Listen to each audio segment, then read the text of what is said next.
Hey there, and welcome. Today, we're jumping right into a super practical guide for understanding and, more importantly, managing anxiety. We're pulling all our info straight from the experts over at Medical News Today. So, let's get right to it.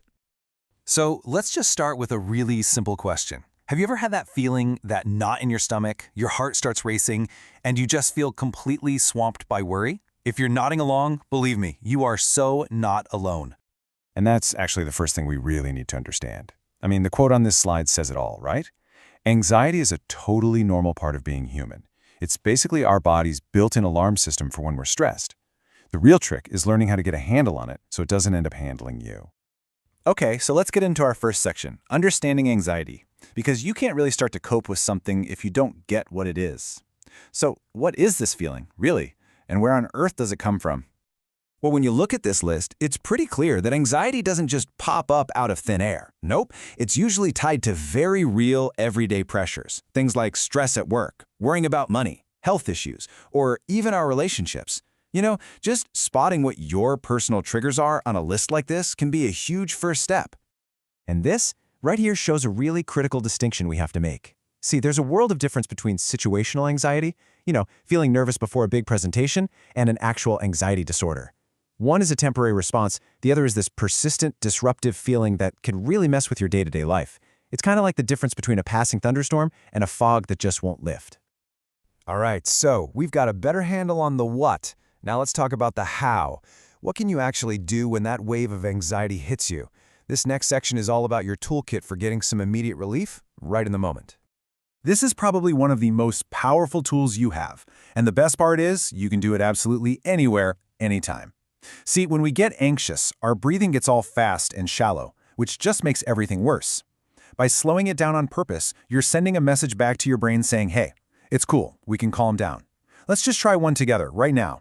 Breathe in through your nose, hold it, and now slowly breathe out. So simple, but so powerful. And hey, it's not just about breathing. There are other awesome techniques for your toolkit. Meditation is incredible for training your brain to just observe your anxious thoughts without getting all tangled up in them. Gentle movements, like in yoga or Tai Chi, are fantastic for connecting your mind and body, really grounding you. And guided imagery, where you just picture a peaceful place or imagine yourself succeeding, that can be unbelievably calming. Okay, so those quick fix tools are great for putting out fires in the moment, but the real game changer is building up your long-term resilience. This section is all about the strategies you can use to lower your overall anxiety for good. This is your long game. I want you to think of these as the 3 pillars holding up your mental well-being. These aren't just quick fixes, right? They're habits that over time build a stronger, more resilient you. Let's break down what each one really looks like. So, Pillar 1 is all about making stress management a regular habit, not just something you do in an emergency. It means actually setting aside time for things like meditation or those breathing exercises we talked about. It's just like training a muscle. The more you do it, the stronger your ability to handle stress gets. Now, Pillar 2. I know, this might sound super basic, but trust me, it is foundational. What you eat, how much you move your body, and the quality of your sleep have a massive, massive impact on your brain and your ability to cope. A healthy lifestyle isn't just about your body. It's one of the most powerful things you can do for your mind. And finally, we have pillar number 3, connection. Anxiety can make you feel like you're completely alone on a deserted island, but just sharing what's going on with people you trust, friends, family, a therapist, it can lift this incredible weight off your shoulders. It's a powerful reminder that you're not in this by yourself.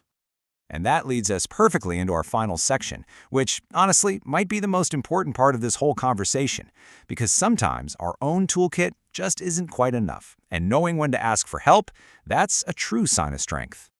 So this is a moment for a really honest check-in with yourself. Have you been trying these kinds of strategies, but you still feel like anxiety is just running the show? If the answer is yes, that's a really clear sign that it might be time to get some extra support.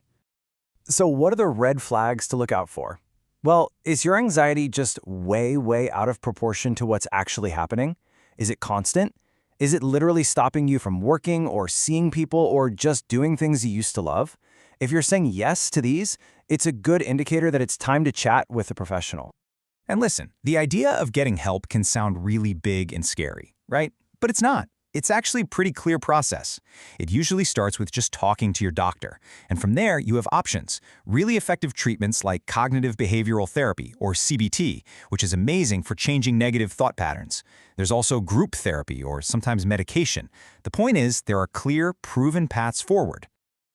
Whew! We have covered a lot of ground here, from what anxiety is, to building a toolkit, to knowing when to reach out. But information doesn't really do anything until you use it, right? So my final question for you is this. Out of everything we've talked about, what is just one small thing, one technique that you're going to try?